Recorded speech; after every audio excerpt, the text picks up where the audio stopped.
എനിക്കെന്തുകൊണ്ട് views കിട്ടുന്നില്ല? ഞാൻ work ചെയ്യുന്നുണ്ടല്ലോ. ഞാൻ ഒരുപാട് ശ്രമിക്കുന്നുണ്ടല്ലോ. എന്നിട്ട് ഞാൻ എന്തുകൊണ്ട് തോൽക്കുന്നു? ഇതെന്റെ മാത്രം കഥയല്ല. നിങ്ങളും ഏതെങ്കിലും ഘട്ടത്തിൽ ഇങ്ങനെയൊക്കെ ചിന്തിച്ചിട്ടുണ്ടാവും. ഞാൻ വായിച്ചിട്ടുണ്ട്, മരണമല്ലാത്തതൊന്നും തോൽവിയല്ല. തോൽവി എന്ന് പറയുന്നത് നിങ്ങളുടെ മനസ്സിന്റെ ജസ്റ്റ് ഒരു വികാരം മാത്രമാണ്. ഉദാഹരണത്തിന് യൂട്യൂബ് തന്നെ എടുക്കാം. എനിക്ക് 50 100 വ്യൂസ് മാത്രം കിട്ടുന്നത് ഒരു തോൽവിയായി കണക്കാക്കപ്പെടുന്നു. എനിക്ക് വിജയമെന്ന് വെച്ചാൽ ഒരു 10,000 വ്യൂസ് ആയിരിക്കാം. പക്ഷേ എന്നേക്കാൾ സബ്സ്ക്രൈബേഴ്സ് ഉള്ള മറ്റൊരു യൂട്യൂബ് ചാനലിൻ്റെ തോൽവിയായി കണക്കാക്കപ്പെടുന്നത് ഇതേ 10,000 വ്യൂസ് തന്നെയാണ്. അത് പ്രൂവ് ചെയ്യുന്നത് തോൽവി എന്ന് പറയുന്നത് സൈക്കോളജിക്കൽ ആണെന്നാണ്. ഞാനിത് പറയാൻ കാരണം നിങ്ങൾ തോൽക്കുന്നു എന്ന വിചാരം നിങ്ങൾ മാറ്റാനാണ്. തോൽവി എന്ന് വിചാരിക്കുന്നതിന് പകരം വിജയത്തിൻ്റെ പടികളായിട്ട് നിങ്ങൾ നിങ്ങളുടെ ഓരോ തോൽവിയെയും കാണുക. കയറിച്ചെന്നാൽ ഏറ്റവും മുകളിൽ വിജയം തന്നെയാണ് കാത്തിരിക്കുന്നത്. തോറ്റുപോയി എന്ന് നിങ്ങൾ വിചാരിച്ചതെല്ലാം നിങ്ങൾക്ക് കിട്ടിയ അംഗീകാരങ്ങളായി മാറുന്ന മനോഹരമായ ഒരു ഫീലിംഗ് ആയിരിക്കും ഏറ്റവും മുകളിൽ. മുകളിലേക്കുള്ള യാത്ര ചെറുതാണെങ്കിൽ നിങ്ങൾ കാണാൻ പോകുന്ന കാഴ്ചയുടെ ഭംഗിയും ചെറുതായിരിക്കുമെന്ന് ഓർക്കുക. അതുകൊണ്ട് ഓരോ സ്റ്റെപ്പ് കയറുമ്പോഴും നിങ്ങൾ വിജയത്തിൻ്റെ അടുത്തേക്ക് കൂടുതൽ അടുക്കുകയാണെന്ന് മനസ്സിലാക്കുക.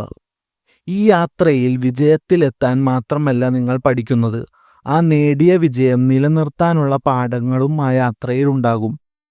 ആ കാരണം കൊണ്ടാണ് ഞാൻ പല പ്രാവശ്യം തോറ്റു എന്ന് വിചാരിച്ചിട്ടും ഇപ്പോൾ കിട്ടുന്ന വ്യൂസ് കുറവാണെങ്കിലും ഞാൻ വീണ്ടും വിജയത്തിലേക്കുള്ള പടികൾ നടന്നു കയറുന്നു. പിന്നെയും തോൽവിയെപ്പറ്റി അറിയുമ്പോൾ നമ്മൾ വിചാരിക്കുന്നത് തോൽക്കുന്നത് നമ്മുടെ എന്തോ കുറ്റമാണെന്നാണ്. ഇങ്ങനെ ചിന്തിക്കുന്നതിൻ്റെ ഇമ്പാക്റ്റ് വളരെ വലുതാണ്. ഈ ഒരു ചിന്തയിൽ നിന്നും നിങ്ങളുടെ മനസ്സിൽ നിങ്ങൾ ഒരു തോൽവിയാണെന്ന് സ്വയം തോന്നും. പിന്നീട് നിങ്ങൾ ചിന്തിച്ചെടുക്കുന്നത് നിങ്ങളുടെ വിധി അതാണ് എന്നുള്ള വളരെ അപകടം പിടിച്ച ഒരു ചിന്തയിലേക്കാണ്. അങ്ങനെ വിചാരിക്കുമ്പോൾ നിങ്ങൾ എന്തെങ്കിലും അഡിക്ഷനിലോട്ട് പോവുകയോ അല്ലെങ്കിൽ നിങ്ങൾ പ്രൊഡക്റ്റീവായി വർക്ക് ചെയ്യുന്നത് നിർത്തലാക്കുകയോ ചെയ്യും. നിങ്ങൾക്ക് ഇതിൽ നിന്ന് കരകയറാൻ നിങ്ങൾ തീർച്ചയായും നിങ്ങളുടെ മനഃശക്തി വീണ്ടെടുത്ത് പ്രവർത്തിക്കാൻ തുടങ്ങണം. തോറ്റു എന്ന ചിന്ത നിങ്ങൾക്ക് മാറ്റിയെടുക്കാൻ ഞാൻ സഹായിക്കാം. തോറ്റുപോയി എന്ന് സ്വയം ചിന്തിക്കുന്ന ആളുകളിൽ ഒരു പാറ്റേൺ കാണാൻ സാധിക്കും. അവർ എന്തെങ്കിലും പുതിയത് ചെയ്തു തുടങ്ങിയിട്ട് പിന്നീട് അത് വിജയകരമായില്ലെങ്കിൽ അവർ കുറച്ചു ദിവസം ഡിപ്രഷൻ ഇരിക്കും. കുറച്ചു നാൾ കഴിയുമ്പോൾ വേറെ എന്തെങ്കിലും തുടങ്ങും. അപ്പോൾ അവരുടെ ചിന്ത ഈ പ്രാവശ്യം എന്തെങ്കിലും അത്ഭുതം സംഭവിക്കുമെന്നായിരിക്കും. എന്നിട്ട് ഇതിലും അവർ തോക്കും. കാരണം ഒന്നേ ഉള്ളൂ, അവർക്ക് വ്യക്തമായ ഒരു സ്ട്രാറ്റജി ഇല്ലായിരുന്നത് കൊണ്ടാണ്. നിങ്ങൾ ഒരു സ്ട്രാറ്റജി ഉണ്ടാക്കി അത് എത്രമാത്രം എഫക്റ്റീവ് ആണ് മനസ്സിലാക്കേണ്ടത്. അത് നിങ്ങൾ എങ്ങനെ കൈകാര്യം ചെയ്യുന്നു എന്നുള്ളത് വളരെ ഇമ്പോർട്ടൻ്റ് ആണ്.